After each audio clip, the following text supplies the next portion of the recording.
Class 11 applied maths का logical reasoning का blood relation का एक क्वेश्चन करेंगे। Read the information given below and answer the questions that follow.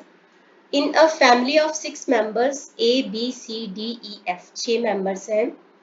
उसके पहले मैं बता दूं, मेल को हम डिनोट कर रहे हैं रेक्टेंगल से, फीमेल को सर्कल से, हस्बैंड वाइफ है तो प्लस से, सिबलिंग्स है तो उनको डबल एरो से हम डिनोट करेंगे, यानी भाई भाई बहन बहन या भाई बहन हो तो सबसे पहले आपको दे रखा है कि B is the daughter in law of F। B F की डॉटर इन लॉ है, यानी कि B एक फीमेल है, तो B is the daughter in law of F। ये है B और ये डॉटर इन लॉ है F की, लेकिन हमें F का भी पता नहीं जेंडर की मेल है या फीमेल है, तो उसको हम ऐसे ही छोड़ रहे हैं। आगे है D is grand child of A। D grand child है A का, तो जो भी A है उनका जो भी बच्चा होगा उसका बच्चा D है, और इसका भी जेंडर नहीं पता अभी, तो हम इसको ऐसे छोड़ रहे हैं। A का भी जेंडर नहीं पता तो ऐसे ही छोड़ रहे हैं। आगे लिखा है कि C is the only uncle of D।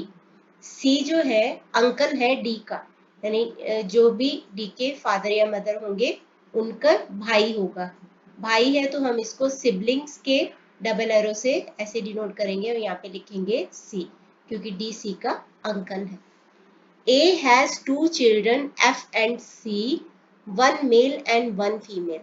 A के 2 बच्चे हैं F और C, जिनमें से एक मेल है और एक फीमेल है, तो C मेल है, इसका मतलब दूसरा बच्चा फीमेल होगा जिसका नाम है F। आगे है E is the father of C।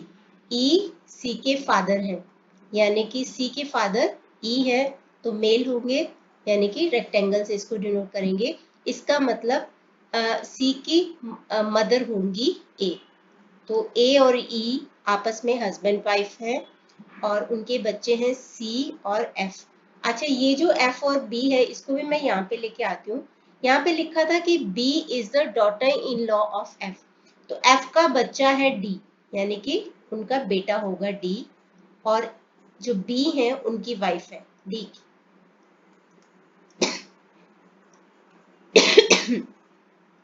अब हम इसके बेस पे क्वेश्चंस के आंसर करते हैं।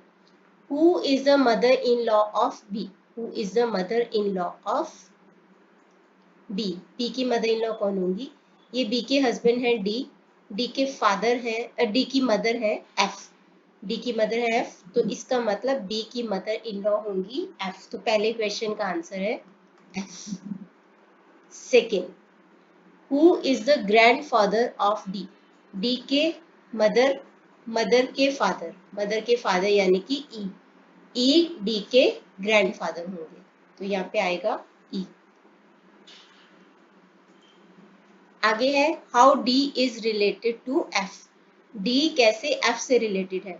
D F का बेटा है, D F का बेटा है, तो हम लिखेंगे D is the son of F।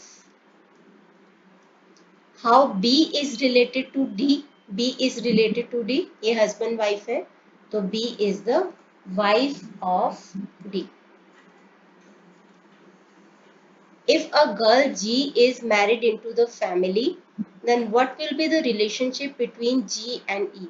अगर एक लड़की G की फैमिली में मैरिज हो जाती है, इसी फैमिली में, तो उसका और G का क्या रिलेशनशिप होगा? सबसे पहले देखो, A और B हस्बैंड वाइफ है, A और E हस्बैंड वाइफ है, जिनके बच्चे हैं F एक लड़की है और C एक लड़का है।